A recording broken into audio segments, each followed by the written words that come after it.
कुठला? आयुष्यात तू दारू पितोस? हो. हा, दारू पिऊन कधी काही कांड केलंस तू? हाव केलेत. हा सांग साहेब, सांगा आम्हाला.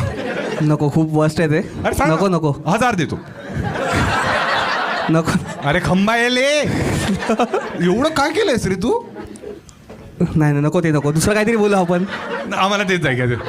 आज रेकॉर्डिंग आहे. नको. 1500. आज रेकॉर्डिंग होते. 2. नको नको.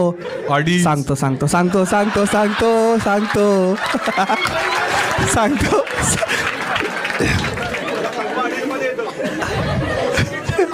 रेडी आहेत? हा हा, सुरू कर. सो बेसिकली एक मित्राचा किती बर्थडे नीच होता. आहेस रे तू? 2500 साठी मग हा ठीक आहे ठीक आहे. समाजात काही इज्जत आहे माझी नाहीतरी. हा, 3 पर्यंत गेला नसतंस. तुम्हाला माहिती, 2:30 थांबला असतंस. तू माझी लायकी काढतो. नाही ना अजिबात. मग हे पैसे घेऊन आलो इकडे. तुझी नाही रे. नको, ए, नंतर तुलाच विचार मी, थांब ना.